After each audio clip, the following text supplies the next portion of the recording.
सादर जय जिनेंद्र। मैं विनीता सुराना आज के अपने स्पेशल सेशन में आप सबका तहे दिल से आमंत्रण करती हूँ। जैसे आप सब देख ही रहे हैं, आज हमारे स्पेशल गेस्ट हैं मुमुक्षु प्रीति जी सृष्टिमान, जो सिर्फ 41 इयर्स के हैं और रायपुर छत्तीसगढ़ से हैं। प्रीति जी का पहले पूर्व परिचय दे देती हूँ। प्रीति जी जैसे सृष्टिमान परिवार में शादी हुई है आपकी, और आपके ससुर जी साधु मार्गी शांतक्रांत संघ के राष्ट्रीय अध्यक्ष हैं श्रीमान प्रकाश चंद्र जी सृष्टिमान। आपके सासू जी का नाम आनंद देवी जी सृष्टिमान, और आपकी Preeti ji is blessed with 2 wonderful kids, और उनके बड़े बेटे का नाम है श्रेयांश जी सृष्टिमान जो मात्र 19 वर्ष के हैं, और आपके छोटे बेटे का नाम है अनंत जी सृष्टिमान जो 15 वर्ष के हैं। और आपके जो अभी तक के जो सहयोगी रहे, आपके जीवन संगी जो बने, उनका नाम है स्वर्गीय श्री विकास जी सृष्टिमान। सो प्रीति जी, आपके बारे में मतलब आपके ससुराल का तो मैंने परिचय दे दिया, लेकिन हमारे ऑडियंस को आपके पीहर का परिचय देना चाहूंगी। आपका पीहर बहुत ही जबरदस्त परिवार और बहुत फैबुलस आपका बैकग्राउंड है। जब मैंने सुना मैं तो खुद शॉक हो गई, और अब हमारे ऑडियंस के साथ भी शेयर करूंगी। प्रीति जी के मम्मी पापा वह भी दोनों दीक्षित हैं। तो प्रीति जी के मम्मी जी महाराज साहब का नाम जो अभी देवलोक हो चुका है, उनका नाम गरिमा श्री जी महाराज साहब, महासती श्री गरिमा श्री जी महाराज साहब था। और आपके पिताजी का नाम श्री इंद्र मुनि जी महाराज साहब। उतना ही नहीं, आपके ओन सिस्टर और आपके भतीजे भी दीक्षित हैं, उज्जवल श्री जी महाराज साहब और कामना श्री जी महाराज साहब के नाम से। जिनके पारिवारिक बैकग्राउंड में ही इतनी दीक्षा हो चुकी है, उनके घर में कैसा माहौल हो सकता है वो हम सब थोड़ा बहुत तो कल्पना कर ही सकते हैं। तो प्रीति जी, सबसे पहले मैं हमारे सब ऑडियंस ये जानना चाहेंगे कि आप इस एक पड़ाव पर आकर के, मतलब आपकी उम्र भी एकदम बीच की है, 41 इयर्स के हैं, इस समय पर आपने कैसे इतना बड़ा डिसीजन लिया अपने छोटे बच्चों को छोड़कर। ऐसा एक टाइम होता है ना कि बच्चों की लाइफ का एक मोस्ट इम्पोर्टेंट टाइम होता है, जब उनको अपने लाइफ में सेटल होना होता है, करियर में सेटल होना होता है। उस टाइम पर आप कैसे संयम लेने की भावना आपके भीतर में कैसे जगी? हाँ विनीता जी, आपने जो पूछा है तो सबसे पहले बता दूं कि हाँ, आपने ये सही कहा कि मेरा पूरा फैमिली बैकग्राउंड जो है, एक्चुअली जब से मैं बचपन से भी पापा मम्मी की दीक्षा हुई है, दीदी की दीक्षा है, भतीजी की दीक्षा है, तो धर्म से तो मेरा नाता था। धर्म को मैंने जाना था, समझा था एक्चुअली, लेकिन जीवन में उतारने का कभी सोचा नहीं था उतने मन से, और शायद इसलिए मैं संसार में फंसी हुई। शादी हुई, और एक चीज बताऊं तो 2015 में महासती श्री राष्ट्रीय जी मरसा का देवेंद्र नगर में चातुर्मास हुआ था। तो उनके साथ थे महासती श्री सत्यप्रभा जी मरसा जो अभी भी है तब। तो उन्हें देखकर मुझे हमेशा लगता था कि मैं ऐसे साध्वी बनूं, मतलब उन्हें आत्मिक ज्ञान इतना ज्यादा, उन्हें देखकर ही लगता था कि नहीं, संयम का जो जीवन है वो ऐसा ही होना चाहिए। तो उस समय मन में भावना थी, पर ये था कि उस समय कंडीशन कुछ ऐसी नहीं थी, मुझे आज्ञा भी नहीं मिली। मन में तो था, मैंने एक बार प्रपोजल रखा भी कि मुझे दीक्षा के भाव है, पर घर से उतना सबका नहीं था कि हाँ दीक्षा लो, बच्चे छोटे थे। फिर उसके बाद अभी थोड़े दिन पहले 14 जून को विकास जी का जो भी हुआ, उसके बाद से फिर लगा कि नहीं, आयुष्य का कोई भरोसा नहीं है। मतलब अगर हम रुकते रहे तो फिर हमेशा रुकते ही रहेंगे, और आयुष्य जो है वो किसी के हाथ में नहीं है। जब आता है ना, तब मतलब जब बुलावा आता है, जब आयुष्य पूर्ण होता है तो कोई भी नहीं रुक सकता। अपन बोलते हैं ना, दल बल देवी देवता माता पिता परिवार, मरती प्रिया जीव को कोई न राखन हार। यदि आयुष्य पूर्ण हो गया तो कोई भी नहीं रुक सकता। मतलब जब विकास जी का हुआ तो हम सब सामने थे, मैं थी, पापा थे, भाई थे, मतलब और मेरी दरानी, हम सब थे, लेकिन हमारे हाथ में कुछ नहीं था। जबकि तब ये समझ आया कि एक्चुअल में जो जीवन है ना वो क्षणभंगुर है, नश्वर है, और जब आयुष्य आ जाए तो आपको कोई नहीं रोक सकता। तो आपको ये सोच के कभी नहीं रुकना चाहिए संयम के लिए कि हम आगे कर लेंगे या आगे हो सकता है, आगे का हमें पता नहीं है, तो समय को व्यर्थ नहीं करना है। बस यही सोचा कि अब नहीं रुकना है। तो मैं मतलब विकास जी के जाने के बाद तो मुझे लगा कि वो मुझे एक प्रेरणा देके गए कि अब तुम संभल जाओ। अगर तुमने संयम के लिए अगर समय के लिए रुके कि आगे कर लेंगे, तो कुछ नहीं आगे, वो अपने हाथ में नहीं है जो चीजें। तो अब संयम लेना है तो रुकना नहीं है। बस मुझे तो ये लगा कि विकास जी मुझे समझा के गए कि अब नहीं रुकना, जो है ना, संभल जाओ। और मैं आगे बढ़ी, मेरी भावना पक्की बनी और गुरु भगवंतों का आशीष रहा, उनकी कृपा रही मुझ पर, जो उन्होंने मुझे जाना, समझा और मुझे आगे बढ़ने के लिए प्रेरणा दी। मतलब बहुत गहरी बात बता दी प्रीति जी आपने। कहते भी हैं जो छोड़ सकता है वो मालिक है ना? तो संसार क्या हमें त्यागेगा, हम खुद सही संसार को ठोकर मार करके आप आगे जा रहे हैं।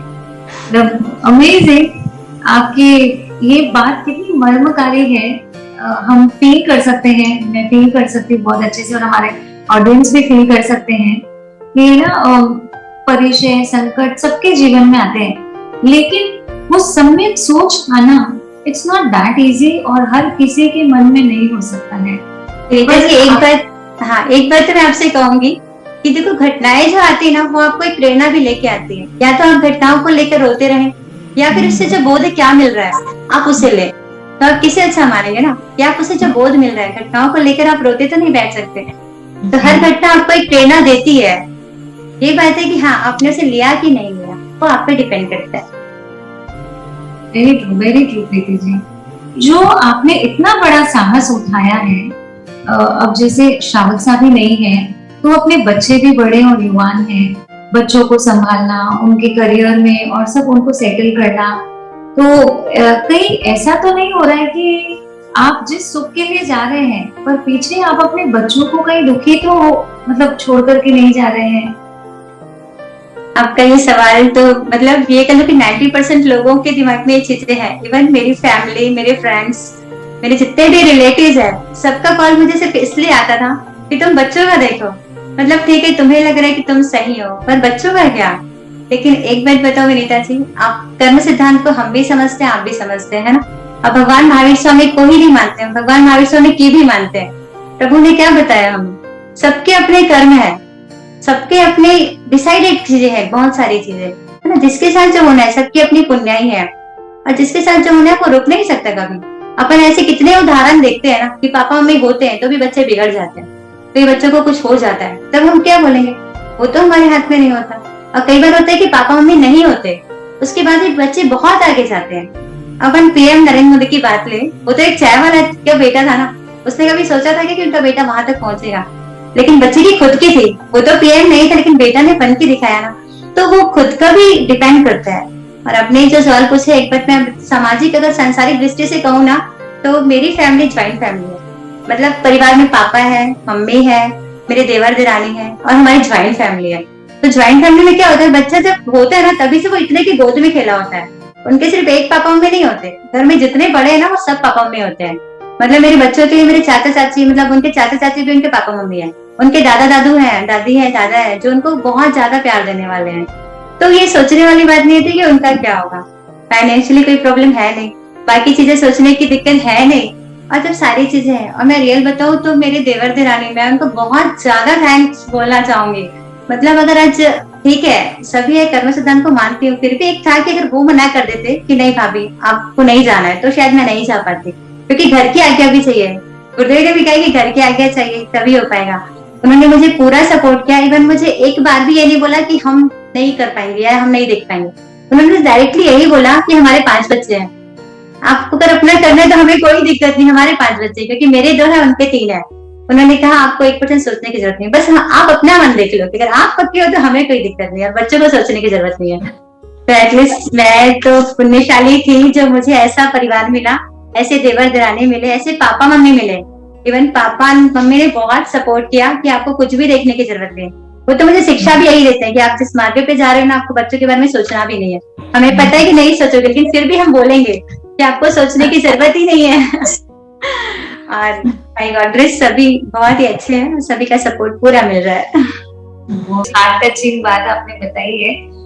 कई बार ऐसा भी होता है कि ना चीजें सुनने के लिए बहुत अच्छी लगती है, लेकिन जो एक स्ट्रॉन्ग और बोल्ड स्टेप डिसीजन आपने लिया है, विच इज अमेजिंग। और उससे भी बड़ी बात है, आजकल है ना सब लोग शादी होते ये समझते हैं कि हमको इंडिपेंडेंस चाहिए, फ्रीडम चाहिए, छोटी फैमिली हो वहां पर हम अपने बच्चों को देंगे, अपनी बेटी का ससुराल ऐसे घर में हम बेटी को देंगे जहाँ उसको फुल है ना बहुत छोटी फैमिली हो, टेंशन नहीं हो ज्यादा काम का। ऐसे इस जमाने में जॉइंट फैमिली होना कितना बड़ा स्ट्रेंथ रहा है आपके जीवन में। बहुत बड़ा। मतलब अगर परिवार नहीं होता तो शायद ना आप ऐसा सोच भी नहीं सकते थे। सही मानते हैं इन चीजों को, फैमिली सपोर्ट के बिना ये पॉसिबल नहीं होता, और फैमिली ने पूरा साथ दिया। मैं हमेशा उनका मतलब उनके लिए थैंकफुल हूँ हमेशा। True true. प्रीति जी, जैसे आपने बताया कि एक बहुत शॉकिंग चीज मुझे जो लगी, मतलब मैं तो कल्पना भी नहीं कर सकती हूँ, आप मात्र 9 इयर्स के थे जब आपकी मम्मी ने दीक्षा ले ली। जी जी। कहीं ऐसा तो नहीं कि हिस्ट्री रिपीट्स इटसेल्फ? मतलब आप भी अपने मम्मी को उन्हीं के नक्शे कदम पर आगे बढ़ रहे हैं। जैसे आपने बताया आपकी फैमिली पूरा मतलब सपोर्टिव है, बट कैसे आपके भीतर में वो धैर्य आया होगा? एक माँ का दिल, एक है ना, कलेजा कितना सॉफ्ट होता है, मतलब सबके होते हुए भी अपने आपके भीतर में वो धैर्य कैसे आया? विनीता जी रियल बताऊं तो एक तो था कि पापा मम्मी थे ना, तो मतलब जब मम्मी दीक्षा ली, 9 साल के थे ना, तो उस समय से मतलब मुझे लगा ना कि मैं भी तो 9 साल की थी। मुझे अब ये विचार आता है कि मैं भी 9 साल की थी, उसके बाद भी मतलब ऐसा था कि मैंने उस चीज को फील किया है। मुझे पता है कि हाँ, अगर मम्मी दीक्षा ले तो क्या कंडीशन आ सकती है ना। लेकिन क्या हुआ, मतलब हमारी एक तो ज्वाइंट फैमिली है, तो उस समय तो मैं ये कहूँ कि तो मतलब एक तो ये था कि मैं इतना समझ सकती थी कि संयम अच्छा है, और जब मैं रह सकती हूँ मेरे बच्चे भी रह सकते हैं। मतलब मैं तो एक लड़की थी, मुझे पता था कि लड़कियों का जो हार्ट होता है ना वो रियली बहुत सॉफ्ट होता है, अपन बहुत ज्यादा टची होते हैं एक्चुअली, है ना, किसी चीज में। लेकिन लड़के थोड़े से स्ट्रांग होते हैं, एटलीस्ट लड़कियों से तो मान सकते हैं मेंटली या पॉसिबल है कि थोड़े स्ट्रांग होते हैं। तो इतना मुझ में तो था कि मैं रह सकती हूँ तो मेरे बच्चे भी रह सकते हैं, और बाकी चीजें आपको पता है ही है। तो मुझे बच्चों को लेकर तो कभी टेंशन आया ही नहीं, क्योंकि मुझे पता है कि दोनों बहुत स्ट्रांग है। और मैं आपको एक चीज बताऊं, जब विकासी का हुआ था, मतलब जस्ट फर्स्ट सेकंड डे था, सेकंड थर्ड डे, और मुझे मेरे बड़े बेटे ने आके बोला था कि मम्मी अगर आपकी भावना कभी दीक्षा लेने के बन जाए तो आप रुकना मत। क्योंकि उसे इतना तो पता था कि 2018 में मैंने कहा था कि मुझे दीक्षा लेनी है, उस समय तो मना हो गया था घर से, लेकिन उसने मुझे सपोर्ट किया कि मम्मी अगर आपको दीक्षा लेना हो तो हमारे लिए मत रुकना। हमने पापा को जाते देखा तो इतना तो समझ लिया है, और हम खुद इतने स्ट्रांग है, हमारे लिए तो बिल्कुल भी मत रुकना।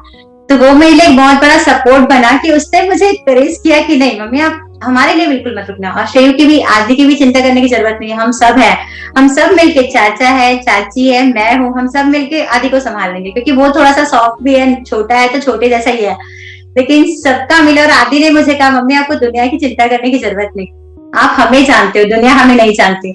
आपको सब यही क्वेश्चन करेंगे कि बच्चे छोटे हैं तो आप कैसे जा रहे हो, लेकिन आप अपने मोबाइल पे हमारा नंबर लिख लो और उनसे बोला कि हमसे बात करें। जी ऐसा हुआ था। तो बच्चों ने मुझे बहुत स्ट्रेंथ दी, नो डाउट, और मैं उनके लिए बहुत ज्यादा थैंक्स कहना चाहूंगी। सच में कहते हैं ना कि अच्छे बच्चे मिलना, वो अपना मतलब अच्छे दोस्त मिलना, अच्छा परिवार मिलना तो अपना सौभाग्य होता है, लेकिन इतने अच्छे बच्चे मिलना अपने आप में बहुत बड़ा सद्भाग्य होता है वास्तव में। मतलब आपने कोई पूर्व जन्म में हीरो को दान दिया होगा, हीरो का आपको ऐसे है ना 2 अनमोल रत्न मिले इस भाव में, जो आपको सहर्ष मतलब खुद अपने दिल से आपको इस मार्ग पर आगे बढ़ाने के लिए मोटिवेट कर रहे हैं। इनफैक्ट है ना, हर चीज के लिए वो तैयार है, हर चीज को फेस करने के लिए। So hats off to both of your ये बताओ तो मेरे फ्रेंड्स तो आज तक रोते हैं, मतलब मैं बताऊं राखी, प्रतिमा, पूजा, ये 3 मेरे ऐसे दोस्त हैं जो हमेशा सिर्फ इस बात के लिए कि तुम ठीक नहीं कर रही, तुम बच्चों के साथ ठीक नहीं कर रही हो। मैंने कहा तुम खुद देखना, कुछ साल बाद तुम खुद बोलोगे कि तुम्हारा डिसीजन एकदम सही था, और तुम भी उस रास्ते पे आओगे, मुझे पता है। तो मैं तो उन्हें कहती हूँ कि नहीं, जो सही है वो सही है, आपको समझना पड़ेगा कि संसार कैसा है और क्या है, कि सुख और दुख किसमें है। सही है, बहुत अच्छा। आपका वैराग्य कैसे मजबूत बना प्रीति जी? जैसे ना आप मतलब इतना समय गुरु भगवंतों के सन्निधि में भी आपने नहीं है ना समय बिताया, तो वो क्या एक टर्निंग पॉइंट रहा आपकी लाइफ में जब आपको लगा कि हाँ अब मैं तैयार हो गई हूँ? क्योंकि परिचय भी तो होते हैं ना, एक होता है कि सत्यता को जानना, और दूसरा होता है रियलिटी में जब हम अपने आप को कनेक्ट करते हैं कि क्या क्या स्ट्रगल्स हैं, क्या सैक्रिफाइसेस होते हैं। एक तो घर छोड़ते तो सारे कंफर्ट सबसे पहले छूट जाते हैं, पलटने से लेकर के गुरु की आज्ञा में रहने से फ्रीडम ज्यादा है, हर चीज से हम है ना, मतलब गुरु के अंडर रहना, ये गुरु के आदेश में रहने वाली बात होती है, तो वो भी एक चीज है। और जिंदगी के ऐसे पड़ाव में बच्चे संयम लेते तो थोड़ा इजी होता है, जब हम भी बड़े हो जाते हैं तब एक रहता है ना कि किसी की बात सुनना और जिंदगी भर तक अपने गुरु को समर्पित होकर के रहना। तो आपने अपने आप को भी परखा ही होगा ना कि आप कितना मजबूत बन सकेंगे। तो उसके ऊपर थोड़ा सा आप बताएंगे प्रीति जी, वैराग्य कैसे दृढ़ बनाया आपने अपना? जी एक्चुअली गुरु भगवंतों का आशीष तो होता ही है। जब मन में ये समझ आने लगता है ना कि संसार नश्वर है और ये कीचड़ है, यहाँ से निकलना ही एक सार है। मतलब यहाँ सुख नहीं है, संसार का जो सुख है ना वो एक्चुअली दुख का ही कारण है। हमने एक साड़ी खरीदी, पहना, ठीक है, हमें कुछ अच्छा लगा, सुख की अनुभूति हुई, अब वो जैसे फट गई, ड्राईक्लीन में गया या प्रेस वाले ने जला दिया, तो क्या हो जाएगा, हम दुखी हो जाएंगे। तो संसार के जो सारे सुख है ना वो कहीं ना कहीं दुख में होने वाले हैं। और आपसे मैं एक बात आपसे कहना चाहूंगी, आपका डेस्टिनेशन है एक जगह पे, है ना, एक रास्ता है बहुत ही अच्छा है, बहुत ही साफ सुथरा, बहुत ही स्मूथ है जिसमें आप चल रहे हो, लेकिन वो आपके डेस्टिनेशन पे नहीं ले जाता। एक रास्ता है जो कंकरीला है, बहुत टफ है, वहाँ पे बहुत सारे कंकर है, लेकिन वो आपको वहाँ पे आपके डेस्टिनेशन तक ले जाता है ना। तो आप जाओगे तो उसी रास्ते पे जो आपको डेस्टिनेशन तक ले जाता है। वो दूसरा रास्ता भले ही कितना अच्छा हो, कितना ही सुंदर हो, सुगम हो, वहाँ पे फ्लावर लगे हुए हो, लेकिन अगर आपको डेस्टिनेशन तक नहीं पहुंचाता है तो वो आपके क्या काम का?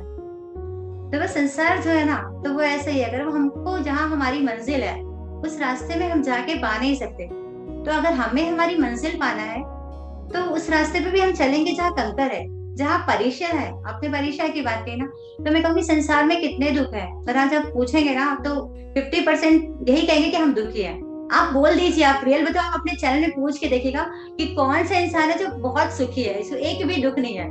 मुझे लगता है 10% से ज्यादा लोग आपके में हाँ में होंगे। ये सारे इंसान कहीं ना कहीं दुखी है ना, सभी दुखी है। और संयम में मानती परीक्षा है, तो संयम में दुख है। अगर परीक्षा को आप दुख मानते हैं तो दुख है वहां पे, संसार में भी है, लेकिन संसार का दुख आपको नीचे गिराने वाला, जो कहीं ना कहीं आप क्रोध करेंगे, मान करेंगे, माया करेंगे, लोभ करेंगे, मतलब इतने वायरस से आप घिरे रहेंगे पूरे समय। और एक परिसर है जो आपको सहन करना है और आपको ऊपर ले जाएगा। आप खुद मानते हो ना कि वो संयम का जो गहना है ना वो सबसे हैवी है, मतलब सबसे ऊंचा है वो आपको। तो अब तो मतलब अगर आपने लाख रुपए की साड़ी भी पहनी और मरद साहब आ जाए तो आप लाख रुपए की साड़ी को वैल्यू देंगे कि मरद साहब को वैल्यू देंगे? मरद साहब को ना। अगर आपको नमन करना हो तो जिसने करोड़ रुपए की साड़ी पहनी और एक तरफ मरद साहब बैठा हो, वंदन किसको करोगे? मरद साहब को, क्योंकि आप जानते हो खुद भी कि संयम में जो सुख है ना वो शाश्वत सुख है, वो क्षणिक सुख नहीं है। और संसार का सुख है वो क्षणिक सुख है। तो जब हम मानते हैं कि यह संयम में वास्तविक सुख है, संयम में ही शाश्वत सुख है, तो हम बाकी चीजें हमें सोचने की जरूरत ही क्या है? हमारा डेस्टिनेशन है, हम उधर ही बढ़ेंगे ना, दूसरी तरफ तो नहीं जाएंगे। अगर हमें कलकत्ता जाना है और हम बॉम्बे की ट्रेन पकड़ ले तो कलकत्ता पहुंचेंगे क्या? नहीं ना। तो बस वही बात है, मेरी मंजिल जहां मुझे लगी मैं वहां जा रही हूँ। इसीलिए कहते हैं ना कि है ना, संतोषी सदा सुखी, और संयमी जीव सदा संतोषी रहता है। मतलब ना कोई इच्छा, ना कोई कामना, इन सब से मुक्त रहता है। तो अपने आप में ही संयम इतना ग्रेट है, और उस ग्रेटनेस को आपने दिल से मतलब उसको स्वीकार किया है, और उस वीर के मार्ग पर आप वीरांगना बनने के लिए आगे बढ़ रहे हैं। बहुत बहुत ही मतलब बोलने के लिए तो सब कुछ बहुत अच्छा लगता है प्रीति जी, बट स्टिल आप उस पथ पर आगे बढ़ रहे हैं, जिंदगी भर के लिए हर पल समस्त परीक्षाओं को है ना खुशी खुशी स्वीकार करने के लिए आगे बढ़ रहे हैं। अमेजिंग। पर प्रीति जी, कहीं आपने ना अपने बच्चों को मनाया नहीं संयम लेने के लिए? क्योंकि राजमार्ग पे आप खुद बढ़ने जा रहे हैं, तो उनको क्यों फिर ऐसे कायरों के मार्ग पर छोड़ करके जाना? तो उसके लिए कुछ पुरुषार्थ किया आपने भी? जी बताओ, तो मैं भी माँ हूँ और मैं भी चाहूंगी कि बच्चे सही रास्ते पर ही जाए। और रियल बताऊं तो मैंने पुरुषार्थ तो किया, इस बात में तो कोई शक नहीं है। मैं चाहती थी कि हाँ मेरे दोनों बच्चे भी इस रास्ते पर जाए, लेकिन संयम का मार्ग ना फोर्स का नहीं होता।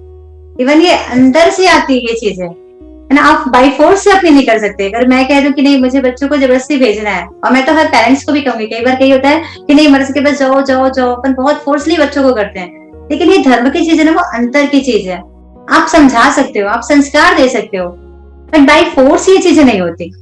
तो मैंने बच्चों को निश्चित संस्कार दिए हैं और मुझे पता है कहीं ना कहीं वो संस्कार उनके दिमाग में है।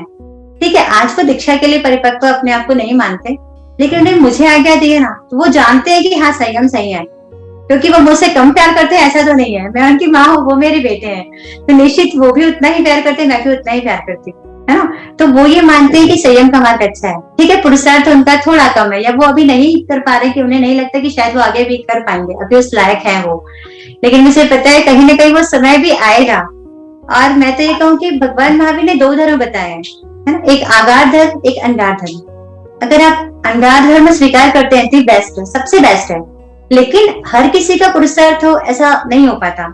सबके चैत्र मोहनी कर्म का क्षयक्षम नहीं हो पाता, कर्म का उदय होता है, वो नहीं ले पाते। कई बार ऐसे बहुत से लोग हैं जो संयम लेना चाहते हैं, सही मानते हैं, पर ले नहीं पाते, है ना। तो जब तक आपके कर्म का क्षयक्षम नहीं होगा आप दीक्षा नहीं ले सकते। लेकिन अनगार धर्म, आगार धर्म भी एक धर्म है। अगर आगार धर्म आप लेते हैं ना, ठीक है, कुछ आप श्रावक ही बनते हैं, श्राविका ही बनते हैं, तो भी आप कुछ तो धर्मों को लेके चल रहे हैं ना। अगर आप अभी नहीं तो कभी ना कभी वो समय आएगा कि जब आप अनगार धर्म को स्वीकार करेंगे। तो बच्चों के लिए मैंने पुरुषार्थ किया, और मैं बाई फोर्स कुछ भी नहीं करना चाहती। बाई फोर्स ये चीज होती भी नहीं है, ये अंदर की चीज है। तो इंटरनल फीलिंग्स को बाई फोर्स नहीं करा सकते। इस मैंने प्रयास किया, और ठीक है, वो जब उनका मन बनेगा, जब उनका सक्षम होगा, वो भी आगे बढ़ेंगे। और संसार में भी आगार धर्म के साथ रहे, यही चाहूंगी। बहुत बहुत अच्छी बात है प्रीति जी की, है ना, फोर्स के साथ कभी भी धर्म नहीं किया जाता है, क्योंकि शासन अपने आप में ही इतना महान है कि ऑटोमेटिकली शासन से प्रभावित होकर के लोग आगे आते हैं। तो शासन है ना, फोर्स से नहीं, वो अंदर से जोश से आता है शासन में समर्पण। ग्रेट। जो आपके भीतर की जो क्लैरिटी है, आपके भीतर में जो हर एक चीज को लेकर के जो आपने फिल्टर किया है, अपने आप को परखा है, जाना है, समझा है, मतलब कोटि कोटि वंदन है प्रीति जी। सच में आज आप एक जैसी एक वीरांगना इस पथ पर, इस उम्र पर, जब इस पड़ाव पर आप आगे बढ़े हैं, हम जैसे लाखों करोड़ों लोगों के जीवन में आपने एक बहुत बड़ा आदर्श स्थापित किया है, which is really amazing। मैं अपने चैनल की फैमिली के साथ में तहे दिल से सभी की तरफ से आपको ढेरों बधाइयां, बहुत सारी शुभकामनाएं देना चाहूंगी। जिस वीर की वीरांगना बनने जा रहे हैं आप, वहां पर उत्कृष्ट संयम का पालन करें, आत्मार्थी बने, और समस्त लोगों के जीवन में और खुद के जीवन में जिस लक्ष्य से आप आगे बढ़ रहे हैं, उस लक्ष्य को आप जरूर प्राप्त करें। आचार्य भगवान श्री विजयराज जी महाराज साहब का अनंत अनंत उपकार हम सब चेन्नई वासियों के ऊपर भी रहा। आपका सानिध्य और सन्निधि चेन्नई के श्री संघ को भी प्राप्त हुआ, और हम आज भी फील कर सकते हैं आचार्य भगवान का जो ऑरा था, उनकी प्रसन्नता, और स्पेशली उनके जो भजन गाने का जो वो स्टाइल था, मतलब हम सब मंत्रमुग्ध हो जाते थे जब हम प्रवचन में जाते थे। बस और कुछ नहीं, भगवान एक भजन गा रहे तो बहुत है। अविनीता जी, एक बात जरूर कहना चाहूंगी, मतलब गुरुदेव को लेके तो मैं एक बात जरूर बोलूंगी कि जैसे एक चींटी होती है ना, वो जब उसे कहते हैं अपन कि वो रास्ता नापती है तब चलती है ना, तो वो एक आंगन में अगर घूमते रहे तो उसे 1 दिन 2 दिन लग जाते हैं। और वो चींटी यदि फॉरेन जाना चाहे, अमेरिका जाना चाहे, है ना, वो सोचे तो भी अपन हंसेंगे कि एक चींटी खुद चल के तो वहां तक नहीं जा सकती। लेकिन एक तरीका है, यदि वो किसी पैसेंजर जो जाने वाला है उनके सामान में चढ़ जाए या उनके कपड़ों पे चढ़ जाए, तो वो क्या है, कुछ दिनों में 1-2 घंटों में, 2 जैसा भी हो, वो वहां तक पहुंच सकते हैं, है ना। तो मैं भी यही कहना चाहूंगी कि मुझ में इतना सामर्थ्य तो नहीं कि मैं अकेले उस मंजिल तक पहुंच पाऊं अपने, लेकिन मैंने गुरुदेव का शरण ले लिया है मुझे गुरुदेव की शरण मिल गई है, और मुझे पता है कि मैंने अगर उनके समान में मैं फिट हो गई हूँ, उनकी समुदाय में, उनके संग में मैं अपने आप को मैंने फिट कर लिया है ना, तो मैं भी अपने इस लक्ष्य को जरूर प्राप्त कर लूंगी। Very true, very true. बस बस बस सदगुरु का संग मिल जाए तो फिर जीवन में बाकी क्या है। अंत में मैं चाहूंगी प्रीति जी, आप हमारे समस्त दर्शकों को कुछ संदेश, आप अपनी भावना बताएं कि हम सब अपने जीवन में कुछ संदेश आपके मुखारबिन से सुनना चाहेंगे। आप हम सबके लिए कुछ चंद वाक्य को बताएं, और स्पेशली उन समस्त नव युवकों के लिए, नव युवतियों के लिए जो जैसे आपके बच्चे आपके लिए इतना बड़ा साहस उठा रहे हैं, वैसे ही उन समस्त बच्चों के लिए भी आप कुछ अच्छा सा एक संदेश फरमाएं, जिससे हम सबके जीवन में एक प्रेरणा बने, हाँ विनीता जी, एक बात बस कहना चाहूंगी, अपन जब किसी पार्टी में जाते हैं, है ना, बहुत रेडी होके जाते हैं, अपन ये मान ले कि हमने सबसे अच्छी ड्रेस पहनी है, हमने सबसे अच्छी ज्वेलरी वेयर की है, हमने सबसे अच्छी सैंडल पहनी है, इवन मतलब ये मान ले हजारों लोग हैं, उसमें सबसे अच्छे हम दिख रहे हैं, है ना, सबसे सुंदर हम है, सबसे अच्छे हम है। लेकिन हम सोचे कब तक हम उस ज्वेलरी को, उस ड्रेस को वेयर कर सकते हैं? जब तक पार्टी चल रही है, 1 घंटे 2 घंटे, ठीक है, और ज्यादा हमें बहुत अच्छा लग रहा है तो हम 3-4 घंटे रख लेंगे, है ना। लेकिन क्या होगा जब हम अपने घर जाएंगे, सबसे पहले ये लगेगा कि हम सबसे पहले अपनी ज्वेलरी खोलें, अपने ड्रेसेस खोलें, है ना, क्योंकि हम एक रिलैक्स फील करना चाहते हैं। तो बहुत देर हो गया हमने बाहर को सह रखा है या जो भी है, हम भले ही बहुत अच्छे दिख रहे थे, लेकिन हमें शांति कहाँ मिलेगी जब हम रूम में पहुंच के उसे सब चेंज कर देंगे कि नहीं। हमें कोई बोलेगा ना चाय बना दो, तो भी हम बोलेंगे नहीं मैं चेंज करके आती हूँ पहले, है ना। कुछ काम करना हो तो बोलेंगे हम चेंज करके आते हैं, क्योंकि हमें पता है हम कितने भी अच्छे दिख रहे हो, लेकिन इस बाहर के साथ हम रह नहीं सकते। हाँ, पूरी ज्वेलरी हैवी पहनी हुई है हमने, सैंडल बहुत अच्छी वेयर की है, फिर हम जाते क्या बोलेंगे, नहीं पहले खोल दो, और तुरंत बेड पे पहुंच के बोलेंगे अब रिलैक्स लगा, है ना। तो ये जो है ना संसारिक चीजें जो है ना, ये सब ज्वेलरी जैसे, ये पार्टी चल रही है। बस ये बात है कि पार्टी है तो पार्टी में आप क्या है, अपने आप को चेंज नहीं कर सकते। अगर आपको चेंज करना है आप अपना रूम ढूंढते हो, आप अपना घर ढूंढते हो, है ना। तो बस ये संसार चल रहा है, और जब हमें लगता है ना कि बस अब बहुत थक गए हैं पार्टी में, अब घर चले, अब मतलब अब ये ज्वेलरी खोलनी पड़ेगी, अब रिलैक्स चाहिए, तो वो जो मन की शांति है ना वो अपने घर में मिलती है। तो बस ये संसार है ना, ये पार्टी चल रही है। आज मुझे लगा कि पार्टी से मन भर गया, अब बस मुझे अपने घर जाना है, तो मैंने ये रास्ता अपना लिया, क्योंकि मुझे पता है एक्चुअली मेरा घर तो वहां है जहां मुझे सुकून मिलना है, जहां मुझे इंटरनल पीस मिलने वाली है। क्योंकि पार्टी के बीच में जो थकान भी है तो भी मैं अपने आप को अच्छा दिखाने के लिए वो करूंगी कि नहीं मैं अच्छा लग रहा है मुझे, है ना। लेकिन जैसे ही मैं घर पहुंचूंगी ना, मुझे अपना बेड चाहिए, हाँ कि मुझे पता है मुझे रिलैक्स होकर बैठना है, जल्दी खोलूंगी कि हाँ अब अच्छा लगा। तो वैसे अगर अंदर की शांति चाहिए ना, तो ये संसार से थोड़ा अलग होना पड़ेगा, क्योंकि आप संसार में रह के क्रोध का, मान का, माया, लोभ, राग, द्वेष, इसकी ज्वेलरी आपको बहुत सारी पहननी ही पड़ती है, और आप पहन के घूमते हैं क्योंकि पता है आपको इन्हीं लोगों के बीच रहना है। लेकिन जब तक आप इसे खोलेंगे नहीं ना, आपको इंटरनल पीस नहीं मिलेगा। तो वो चाहिए ना मन की शांति। अगर अपने घर जाने से जो शांति मिलती है ना, वो संयम में शांति है। तो मैं सबसे यही कहूंगी कि एक बार अपने घर में जाने का सोचे तो सही कि मेरा घर मुझे राह देख रहा है। हाँ, मतलब उस चीज को फील तो करें कि नहीं मुझे उस पीस को पाना है, मुझे उस शांति को पाना है। तो वो शांति जब आप सोचेंगे ना, बहुत इंटरनल जब आप जाएंगे ना, वो गुरु भगवान तुम्हें दिखेंगे, वो अपने धर्म में दिखेगा, वो जिन शासन में दिखेगा। आप जब जाते हो ना, दूसरे के साथ कंपेयर शुरू होता है कि अगर मुझसे अच्छा कोई दिख गया, आपके दिमाग में एक टेंशन आ जाएगा, अरे यार मुझसे अच्छी साड़ी उसने पहन ली, मैंने बहुत अच्छा मेकअप किया, मुझसे अच्छा मेकअप उसका हो गया।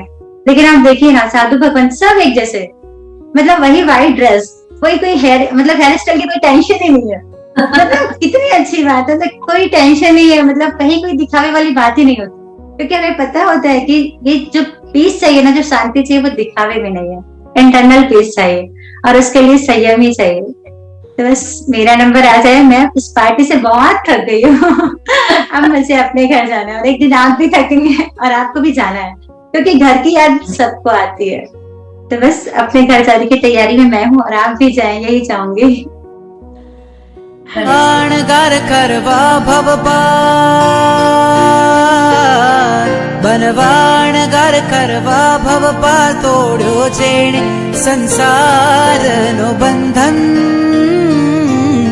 वैरागीने वंदन, वैरागीने वंदन, वैरागीने वंदन, वैरागी। नाइस। अब मुझे तो ऐसा लग रहा है कि हम सब भी प्रीति जी की साड़ी के अंदर एक छोटी सी चीटी बन करके बैठ जाए।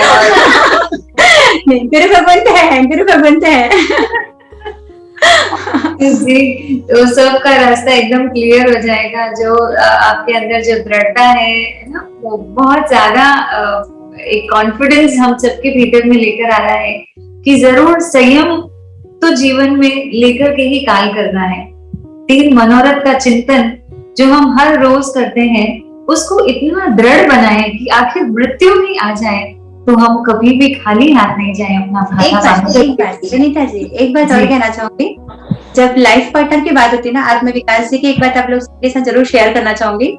मतलब एक एक्चुअल लाइफ पार्टनर क्या होता है पता है, जो आपके हर चीज में साथ है। मेरे लिए बताऊं, मतलब विकास जी और हम मूवी देखने के बहुत शौकीन थे, हमें होटलिंग का बहुत शौक था, मतलब हम इतनी मूवी, इतनी होटलिंग जाते थे ना, लेकिन हमारी धार्मिक क्रियाएं जो है वो भी साथ साथ चलती थी।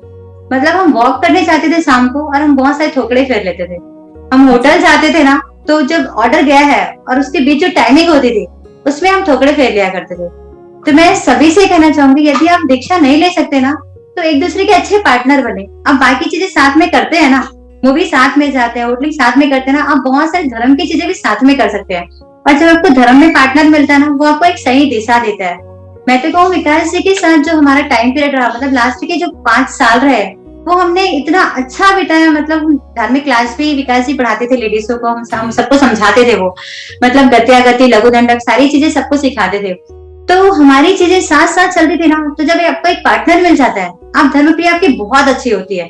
अगर आप साधु संतों के सानिध्य आपको नहीं मिल पाता है, तो अपना एक पार्टनर रेडी कीजिए। मतलब जब मैं शादी होके आई तो विकास जी को सिर्फ इच्छा का नाम आता था, उसके अलावा कुछ नहीं आता था। उसके बाद जब मेरा बेटा हुआ श्रेयांश, वो 2 साल का था, उसे पूरा लोगस आता था। तब उनके मन में आया कि यार वो बच्चा मेरा लोगस बोलता है, मुझे लोगस नहीं आता। फिर उन्होंने समाई याद किया। फिर मैंने फोर्सली बोला कि आप बस प्रतिक्रमण कर लो, एटलीस्ट आपको क्षमा याचना देना तो आ जाए, बस मुझे कुछ नहीं चाहिए। और मानिए विकास जी ने मेरी बात मानी। और मुझे लगता है एक वाइफ सब करवा सकती है। अगर आपके पास है ना गट्स थोड़ा सा, आप साड़ी के लिए फोर्स करते हो, आ जाती है आपकी साड़ी। ज्वेलरी के लिए फोर्स करते हो, आ जाती है आपकी ज्वेलरी। तो आप अगर धर्म के लिए भी फोर्स करोगे ना, कहीं ना कहीं वो चीजें आती है। मतलब विकास जी ने प्रतिक्रमण याद किया। आप सोचिए वो प्रतिक्रमण करते करते उनकी लगन इतनी बढ़ी कि 2015 में जब चातुर्मास हुआ यहाँ पे, तो फिर उन्होंने 25 बोल याद किए। और 2018 में जब गुरुदेव का सानिध्य मिला, उस समय पूज्य श्री रत्नेश मुनि जी साहब वो थे गुरुदेव के साथ। और रात में 1 घंटा ही जाते थे, लेकिन उस 1 घंटे में इतने थोपड़े कर लिए, मतलब 24 ठाना, गम्मा, गति अगति, 25 बोल, इतने थोपड़े की महाराज साहब को सिखाने लायक हो गए थे। तो मैं तो कहना चाहूंगी, अगर आप लाइफ पार्टनर को अपने आप बना सकते हो, एक्चुअल में अगर आप धर्म पत्नी है ना, हर लेडीजों से कहना चाहूंगी, आपके हाथ में है कि आप सही रास्ता दिखा सकते हो अपने हमसाथी को। तो मैं यही विकास से यही कहना चाहूंगी, देखो उन्होंने साथ रहते मेरा पूरा साथ दिया, और जाने के बाद भी जैसे सिखा के गए। मेरी सबसे बड़ी प्रेरणा वही रहे, तुम आप आयुष्य को समझ लो, इसका कोई भरोसा नहीं है, ये क्षणभंगुर है। और जिस समय देखो कोरोना चल रहा था इतना ज्यादा, हमारे सराउंडिंग चारों घर में, मतलब आजू बाजू आगे पीछे चारों घर में कोरोना के पेशेंट थे, पर हमारे यहाँ कोई पेशेंट नहीं था, हमारे यहाँ कोई कोरोना नहीं था। और इनको ना कभी, मतलब मैंने 20-22 साल के अपने मतलब मैरिज लाइफ में कभी इनको हॉस्पिटलाइज होते हुए नहीं देखा। कभी नहीं कि कभी हॉस्पिटलाइज हुए 2 दिन 4 दिन के लिए, कभी हॉस्पिटल में एडमिट हुए, कभी ऐसा नहीं हुआ। लेकिन अचानक आयुष्य आया ना, आयुष्य खत्म हो गया ना, हाथ में कुछ नहीं रहा। तो रहते रहते तो हम साथ में थे ही थे, और जाते जाते सिखा के गए कि कुछ नहीं होने के बाद भी सब कुछ हो सकता है। इसलिए हमेशा तैयार रहो। अगर आपको कभी भी आपका बुलावा आए ना, तो आपकी तैयारी कितनी है, तो हमेशा तैयार हो कि हाँ मेरा सामान रेडी है, कि मैं कहीं परलोक भी जाऊं तो मैं ठीक हूँ, मैं एकदम निश्चिंत हूँ, क्योंकि मेरे पास पूरा सामान पैक है। तो तैयारी कितनी है वो देखनी है। तो मैं अपनी तैयारी करने जा रही हूँ, और चाहूंगी आप सभी भी अपनी तैयारी करके रखें। Very true Preeti ji.